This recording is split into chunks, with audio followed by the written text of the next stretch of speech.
Allison Awakened presents Spirit Unplugged. Raw, real, and unplugged answers to all of your psychic, spiritual, and paranormal questions.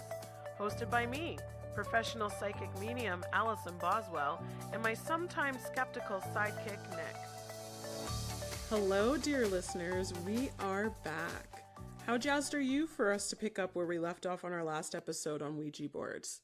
My own experiences with the Ouija board are very weird, diverse. I've used Ouija boards with friends that are intuitively connected themselves. I haven't really used Ouija boards with clients or on a teaching level. I don't know that I would, because out of all the spiritual tools that exist to enhance intuition, I think Ouija board would be one of my last ones to pick for that kind of thing. Going into this particular section, Ouija boards are harmless. They're toys. Bad things can't happen. That's right, Allison.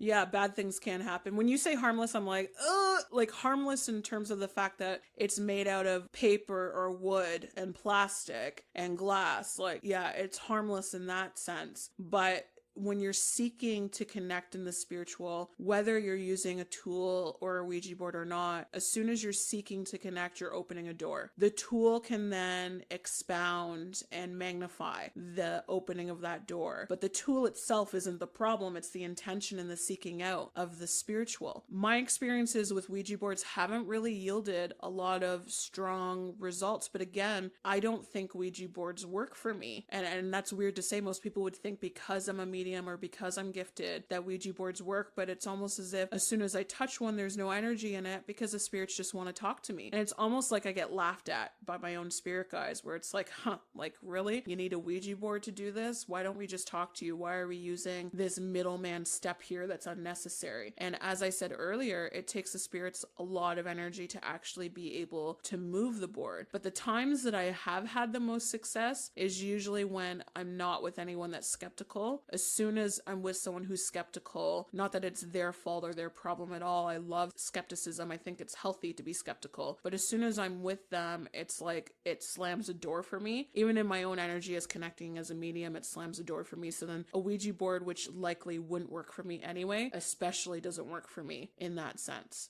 Should we cover some of the problems that people may not consider when dealing with a Ouija board? Like, can anything coming through a Ouija board lie? Yeah, sure. I mean, I've got a lot of cool advice for safe use of a Ouija board, but mostly from an intuitive development standpoint. So this isn't use a Ouija board for the heck of it, or how about some tweens or teenagers come together and use a Ouija board without parental supervision. Like, this is if you intend to pick up a Ouija board to develop your psychic, your mediumship abilities further. So bad things can happen. Mediumship 101 is you never want to open the door to your house unless you know who's going to walk through it. And when I say door to your house, I don't even mean that literally. I mean, you never want to open a door in any kind of energy work or spirit work where you don't know who's going to walk through that door. Using a Ouija is like a universal invitation for anyone to show up. So spirits can lie, especially earthbound limbo spirits or even ghosts. They can lie. And even spirits on the other side, spirits in heaven, spirits that are at peace can lie too. That's a fact that I think makes a lot of people feel uncomfortable and is not really a prevailing fact out there. Most people think that if spirits are on the other side, they're full of love and joy. And of course they'd be in a space where morally or based on their own values, they couldn't lie. Not necessarily true. I've connected to some spirits in mediumship sessions with clients where a spouse, a parent, a sibling has a lot to answer for in terms of how they may have treated people when they were here. And they can sometimes engage in telling people what they want to hear, and they can lie. That is a thing that can happen. But basically, if picking up a Ouija board is something that you want to do for intuitive development, make sure that you are working with a group of people that are open to anything happening, and a group of people that you're comfortable with doing spirit work and engaging in spirit work. In my experience, as I said, the board won't work if there's heavy duty skeptics around, but that's my experience. Yours may be totally different. You may even find it more helpful to work with a known spirit worker or a medium that you trust to guide you in the proper use of the Ouija board and give you those teachable moments in providing validation for the messages coming forward, and those teachable moments in terms of best practice with the questions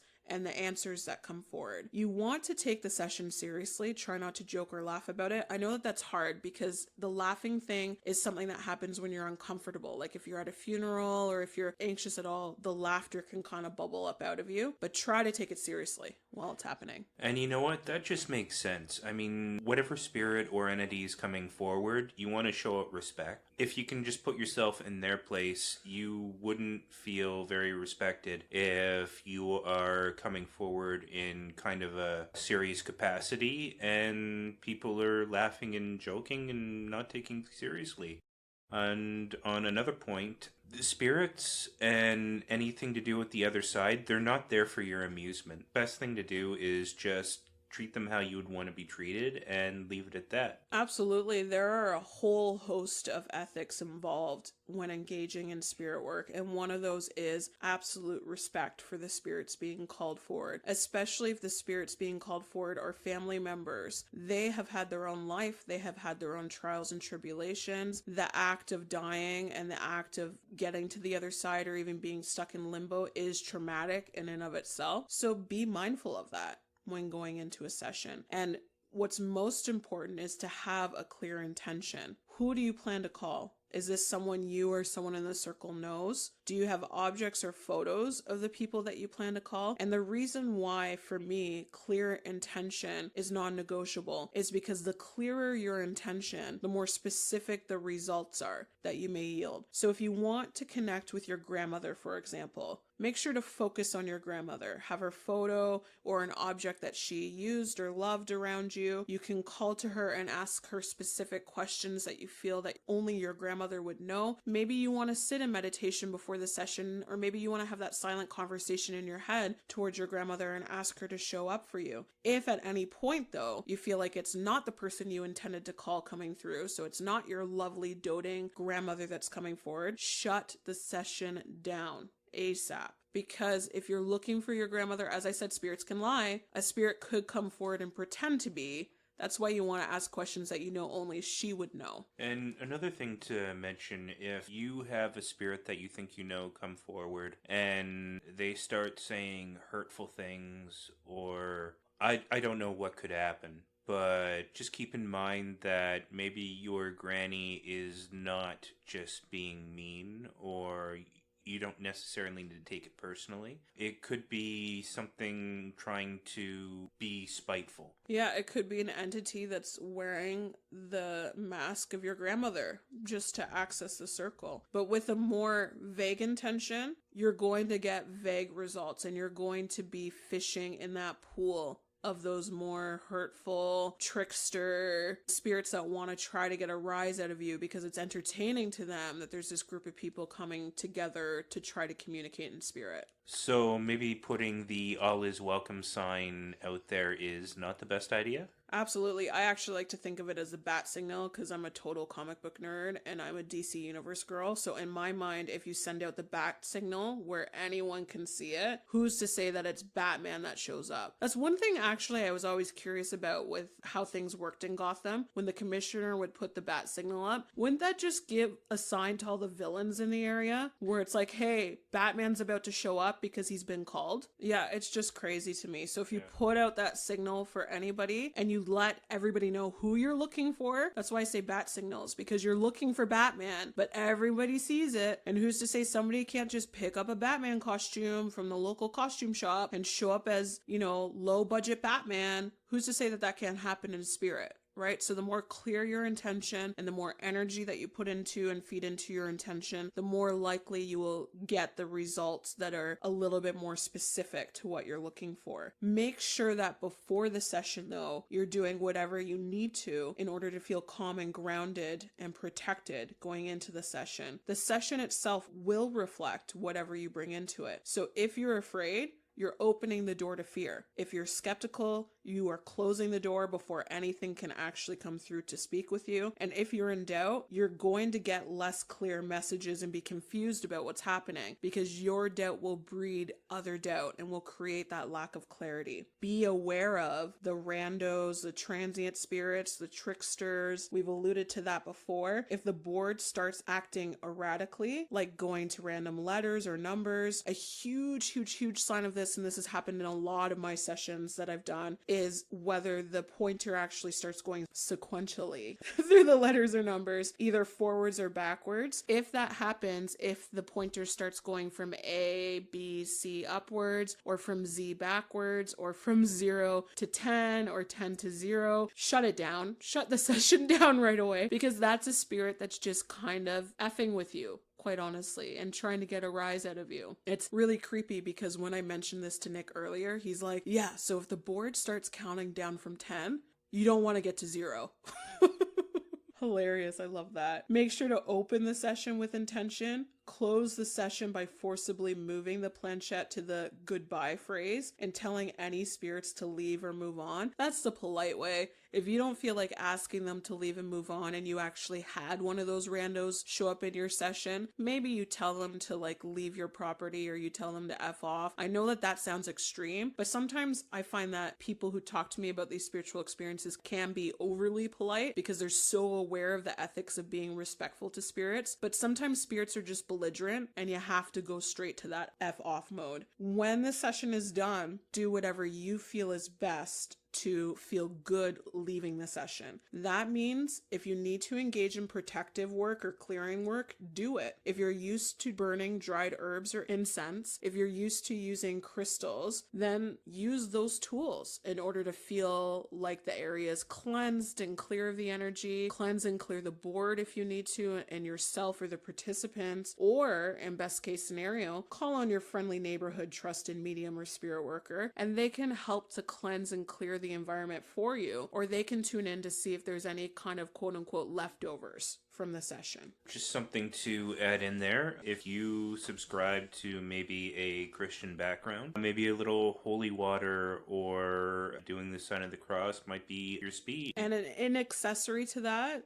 there are actually boards out there that are angel boards. So maybe you want to look for a board if that's your particular faith and belief. Perhaps you're going to want to look for a board that is more in line with that faith and belief. And that feeds into the whole intention thing. If it's an angel board, right there with the board itself, your intention is to connect on a higher plane to angels. Now, there are a lot of common Ouija superstitions and some legit good advice when encountering boards. We're going to go through some of these superstitions in a moment. Keep in mind, fair warning, some of these are kind of fear-mongery exorcist style superstitions, so take it with a grain of salt. However, some of these superstitions are totally legit and should be heeded for sure. The first one on the list, and the first one that should be on every list of superstitions when using a Ouija board, don't use it alone. I actually feel like that's common sense to not use the board alone. You're opening yourself up to scaring yourself. Basically, it's good to have the emotional, spiritual support of other people involved when using the spirit board. Also, never let spirits count down through the numbers. I had actually said this before. The cool thing is that I knew this through personal experience, and when doing research for this episode, I found out that this is legit a thing to watch out for. Apparently, counting down through the numbers or going through the alphabet is a sign that the spirits can get out of the board this way. So that totally creeps me out now. So it's kind of like a warning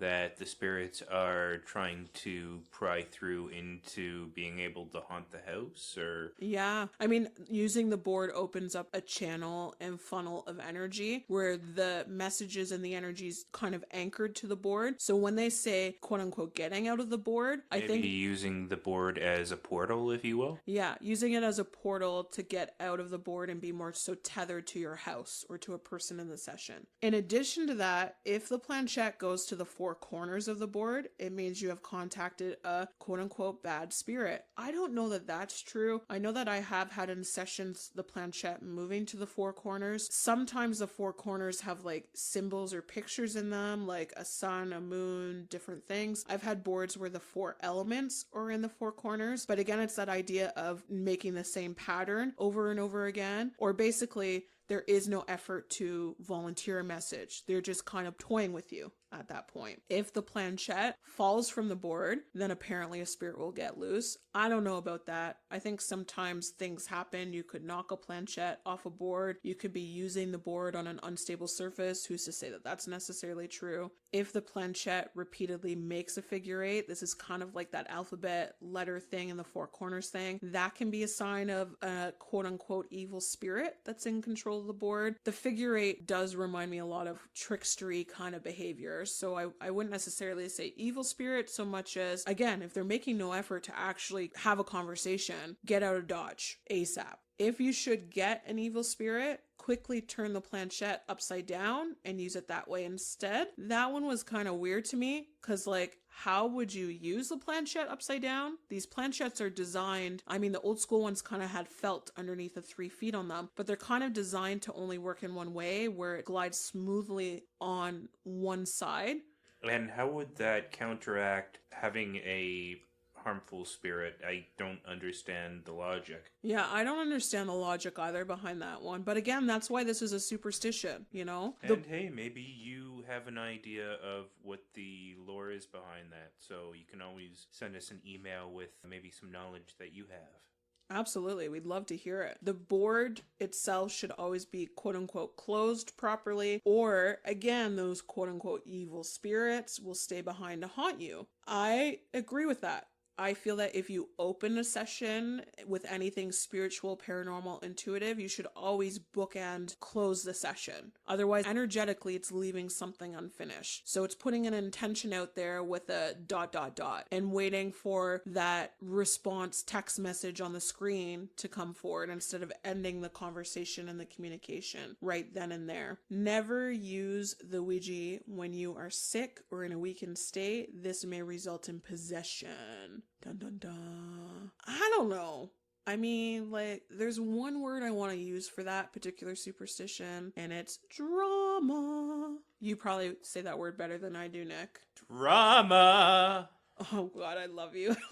I love how dramatic you can be at times. But for reals, I would give the same advice actually for intuitive development always. You should never go into any form of spiritual or intuitive development when you are sick or when you're not feeling your best or when you're not feeling grounded, because you're not actually in the proper, most empowered state to enjoy the session, but also leave things open for spirit to come forward. Beware of progressive entrapment, where the user of the board becomes more dependent on the board and becomes addicted. And it's almost like that idea, I guess, I'm assuming and interpreting here, that whatever spirits come through the board may constantly be whispering in your ear, like, the board needs you, come back to the board. That's what my mind visually imagines with that particular superstition. But this is a very real thing. And that idea of becoming addicted to the board, I mean, I'm laughing about it, but it actually does happen. People get addicted to psychic readings all the time. People get addicted to consulting to their oracle or tarot cards all the time. So why couldn't it happen with a Ouija board? That would actually make a really good episode, people that are addicted to these kinds of things. Absolutely. We should actually talk about that. Let's put a pin in that one because we're going to revisit that. Always be respectful and never upset the spirits. True, true, true, true, true. I mean, we've talked about it.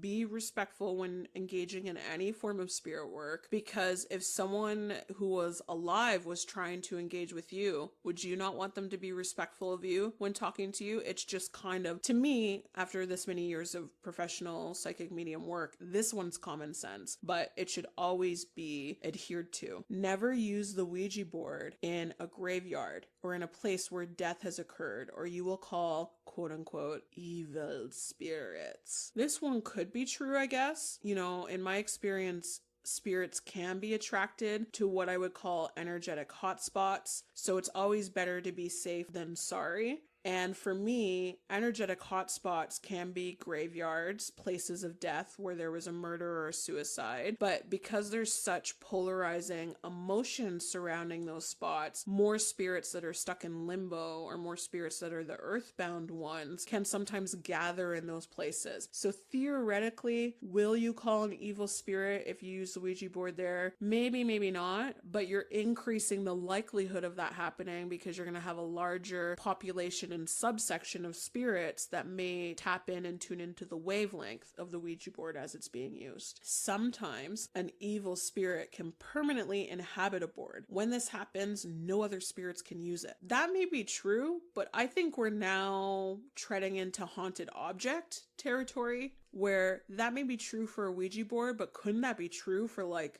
a bed or a dresser as well? Yeah, absolutely. I mean, I don't see how a Ouija board would be any different than anything else. Yeah, I mean, that could happen. I wouldn't say that it would always be an evil spirit that could permanently inhabit a board. It could be like your friendly neighborhood, the spirit that comes to mind is Bob from the Dresden Files, but it could be your friendly neighborhood spirit that inhabits the board. Either way, would you want a spirit to inhabit your board? No. That's why for me, the clearing and the cleansing of the board afterwards is so important, and basically where you choose to store it as well. You want to store it somewhere where it's not in line of sight all the time or in the way of things. Like store it away somewhere where there's not a lot of engagement just walking by it on a daily basis. Ouija boards that are disposed of improperly can come back to haunt the owner. This one's actually a very popular opinion or theory, and I even noticed that with my followers on social media when I put out feelers about this Ouija episode before we went to air with it. This is one that I found was kind of interesting, and I hope it's not true because apparently if you burn a Ouija board, it will scream, which is something I was both intrigued and horrified by, because apparently if you hear a Ouija board scream while it's being burnt, you have 36 to 48 hours to live. Yeah, I don't like that because it reminds me of those circa early 90s Hotmail email address chain emails where it's like, forward this email or your dog will die. I don't like the perceived threat hanging over my head of burn the Ouija board or dispose of it in a wrong way and you may die in 36 hours. Like, I don't like that. Yeah, it kind of reminds me of that cartoon or Simpsons thing where they burn something and then all of a sudden the smoke animates into like a face and it screams. Yeah, I actually really appreciate the aesthetic you just created because I'm such a huge anime nerd. And interestingly enough, and I want to do this with one of our upcoming episodes, there is an anime that's all ghost stories and they burn a haunted doll and like something weird happens with the fire. So it totally is that cartoony aesthetic, what you're talking about. Yeah, or maybe like if they throw like someone's old dirty socks on the fire and then the same thing will happen. It's kind of like a cartoonish, childish trope. However, apparently the proper way to dispose of a Ouija board is to break it exactly into 7 pieces, sprinkle it with holy water, and then bury it in the ground. That is kind of a number that comes up quite often. It's got to be 7, or 3 is another one, but 7 is a very common number. I mean, we could do a whole episode about numerology, but because you brought up the number 7, I feel this burning need to talk about it right now, because 7 is my number. I freaking love that number. The number 7 is actually a number that's denotive of spiritual abilities and psychic abilities and phenomena. And the reason why I'm so obsessed with the number 7 is because I have a ton of really unexplainable 7s in my birth date. So I am born in the 7th month on the 17th day at 7:07 a.m., which is pretty cool. But that aside, how would you even go about breaking it exactly into 7 pieces? Because if you're going to smash the thing, you can't control how many pieces it fractures into, especially those more old school boards that are made out of wood. Yeah, maybe you break it with a jigsaw. But then, if you take a jigsaw to it, would it scream then too? If you don't know, Allison, I'm not going to tell you. You know what? If you're having trouble with your personal Ouija board, maybe take it to... An expert, a medium, a spiritual shop. Mail it back to Parker Brothers, I don't know. Only if it's originally from Parker Brothers, though. Yeah, Parker Brothers, we're sorry if you get a whole bunch of Ouija board in the mail. Please don't sue. We're just small podcasters, please. I can hear the fear in your voice, Nick, and it's not about the Ouija boards. If you must use a Ouija board, make your own. Arrange the letters and numbers in a circle so whatever is trapped within the circle can escape. The making your own Ouija board part is very compelling to me. Like, I really vibe with that because I've heard of making your own pendulum boards as well. So I would think that when you make your own Ouija board, that whole step where you set the intention for the session can be further expanded upon and infused into the making of your own Ouija board, putting it in a circle so that things are trapped inside and da-da-da-da-da. I'm of the opinion that if the spirit really wants to get out, a circle on a piece of paper is not going to stop it. So, like, really, do that if you feel the need to or don't. Also, placing a pure silver coin on the board apparently will block evil spirits from coming through. This particular superstition actually reminds me of a lot of protective mirror magic kind of spiritual work that I've heard of. We actually engage in some of this protective work in our own household. Nick might be able to tell you a little bit more about that. Absolutely. You see this a lot in any type of... What's the word, Allison? Any type of magical witchcraft, protective, grounding, right. Yeah. Like, coins keep coming up over and over again. Sometimes you'll hear people talking about amulets, which is just another coin. One thing that we always do is we'll take pennies or a copper coin and we'll put 2 of them on our windowsills. And that is supposed to keep ghosts from entering through your window or through any type of portal into the house. The reason being is when people used to die, they used to put 2 pennies over the eyelids or a penny in the mouth. And that was supposed to embarrass any approaching spirits and turn them away and keep them from entering your house or domicile or dwelling. But with the silver coin specifically, I know that I've seen you use quarters when you do protective work in our house. The idea of the silver coin in converse to the penny or the copper coin is that silver is more of that reflective. It's almost like connected to that aesthetic of the moon and how the moon reflects kind of energy, light, intention, all that kind of stuff. That's right.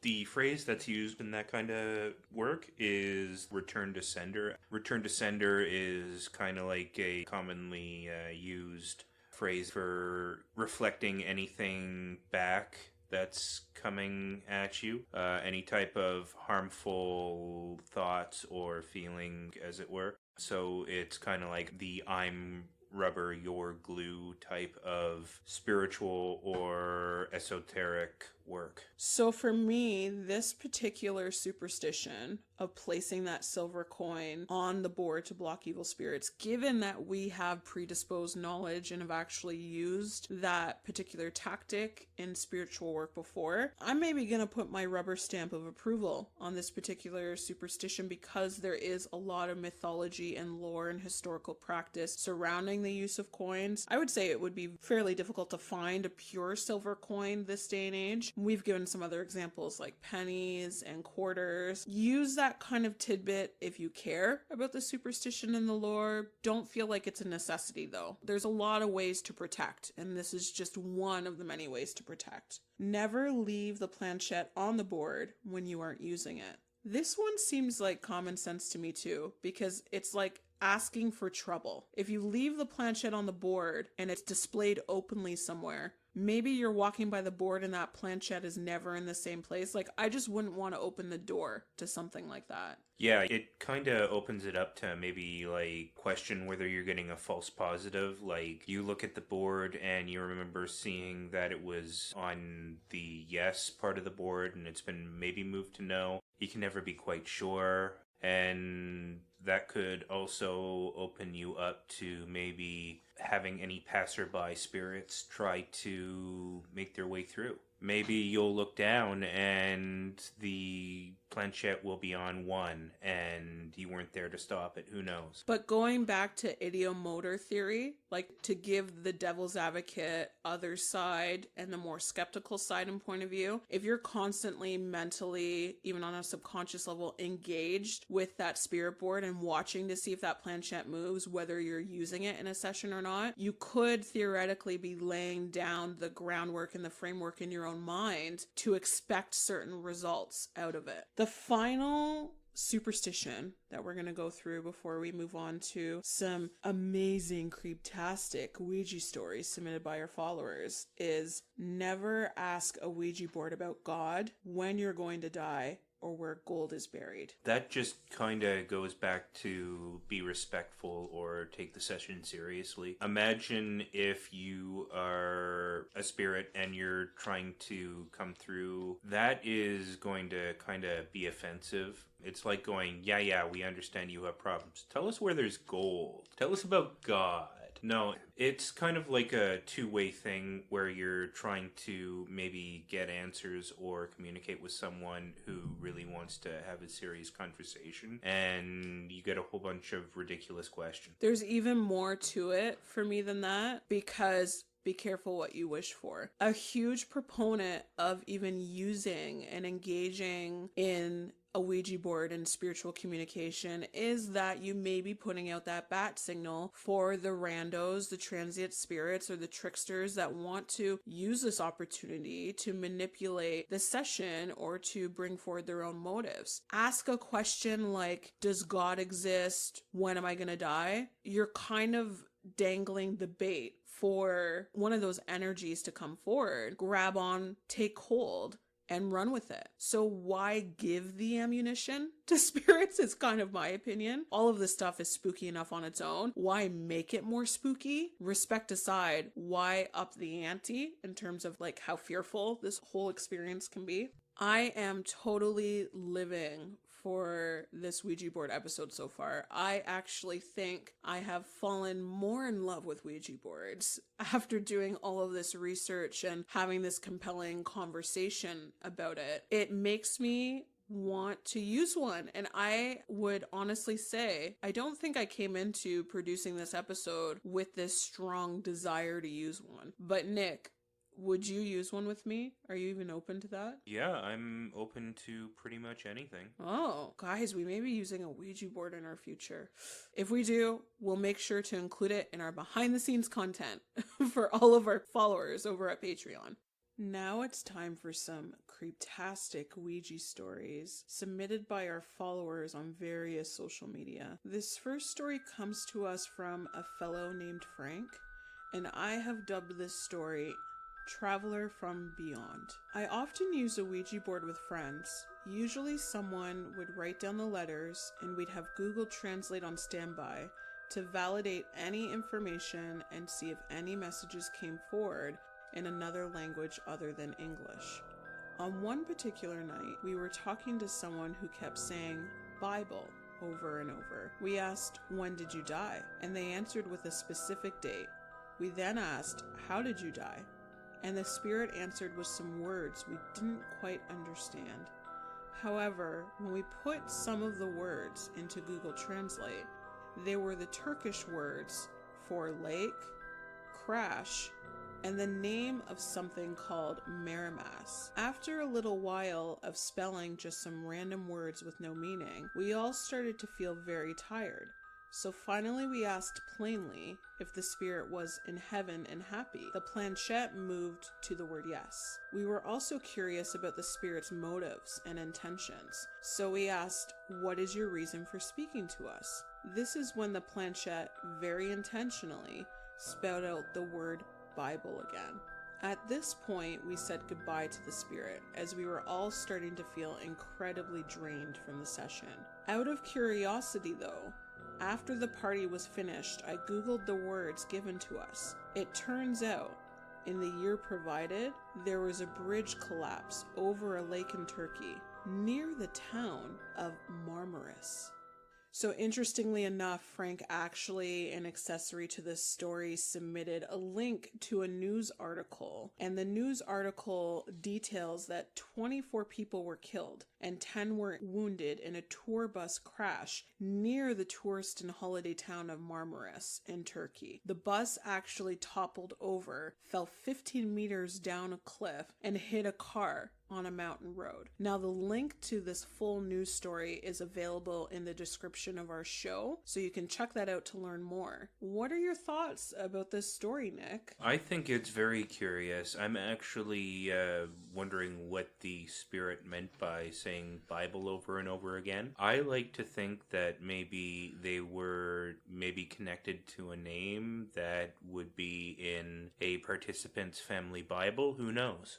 Perhaps the spirit was religious themselves. Maybe they had a Bible in their backpack or their belongings at the time of the crash. Maybe there was a Bible in someone's house that could be related to this experience. Who knows? That was the one part of the session that was never fully validated or verified. But the fact that the rest of the words came through in another language and all the words went with a news story, creepy. Yes. Is there a second story? Yes, let's gear up for our second Creeptastic Ouija story submitted by a follower. This story was submitted by Heather from Belleville, Ontario, and I have entitled this story Bait and Switch. I was 21 back in 1981 and lived in the beaches in Toronto. It was my friend's birthday, and she had received a board as a gift from someone. We were laughing and excited to play with it, so we set it up in her living room and decided to see who would visit us. Some of our friends didn't want to participate, but I did because I was really curious. So we placed our hands on the board and asked if someone wanted to come to us. At first, nothing happened. But then the pointer started moving. It spelled out several sentences, and soon a story was unfolding for us. This energy seemed to be just as curious about us as we were about them. I can't recall the spirit's name, maybe they didn't give it, but the spirit told us that they had been a soldier in the Canadian forces and was killed during World War I. The spirit then told us about their life, and indicated they were at peace, but found us girls highly amusing, so they wanted to visit. We were having a great time communicating with this spirit, but then decided it was time to go out, so we put the board away after saying goodbye to the soldier. After our evening out, a few of us were back at the birthday girl's house to sleep over. We'd had a few drinks, of course. Her bedroom was in the basement of this huge house, and we were being a bit loud, so we decided to hang out in her bedroom and try to contact our soldier friend again. We placed the board on the bedroom floor and called on the young man to come to us. What happened next was not expected at all and gives me chills to this day. An energy that was full of anger and so malevolent came through and made itself known. My friend was curious, but I immediately felt like this is something best left alone. She asked a few questions, but the energy was focused on being extremely frightening and hostile, and I felt the threat even though there was nothing visible to the naked eye. It was as if it were there with a knife in its hands. I stopped right away. My friend and I immediately started to cry because it was so utterly unnerving. I was not a highly religious person, but wore a cross, and I clutched it to my chest as if it would save me. I refused to sleep in her room and asked if I could go upstairs to sleep on the couch. I doubt I slept much anyway that night. I never touched a board after that. Heather actually adds some current insight into this creepy Ouija experience, and she says that looking back on it now, she actually feels compassion for this hostile energy that came through, because she feels she was too young and naive to understand the impact that she was making when calling on energies. She feels that she may have no right to call on energies, given that she had no experience really in coping with something if it made contact. She also feels that boards like this are best left to those who can be compassionate and understand that the energy that comes through often needs resolution and not necessarily games. Creepy story, huh, Nick? Ooh, chilling. If you loved these Creeptastic Ouija stories and you are thirsting for more, you can see more Creeptastic and surprisingly heartwarming stories submitted by our followers by checking out our Patreon page. There you'll find the behind-the-scenes outtakes for this episode and a few stories we didn't have time for in the recording process. It's exclusively available to all of our paid patrons. That's it for us for this Ouija episode. We've reached the end of the road. All right. Thank you very much for joining us on our Ouija board episode. It is just wonderful to have everyone tune in and listen to our episodes every week. If you want us to do a follow-up to this episode and have additional information to contribute about proper use of a Ouija board, scientific evidence debunking the mystery of the Ouija board, or personal experiences and creeptastic Ouija stories, make sure to email us at spiritunpluggedpodcast@gmail.com. Tune in next time for our first ever spirited pop culture episode, where we will provide a spoiler-free critique of a popular movie, television show, or book, and whether the art really truly imitates how the spirit world works, at least according to your trusted, friendly neighborhood professional psychic medium, me. See you guys next time. Thank you for listening to us on Spirit Unplugged. If you have questions about our content, guests, or future episode requests, email us at spiritunpluggedpodcast@gmail.com. Subscribe to our podcast on Apple iTunes or Google Play. And join us next time when you need to unplug.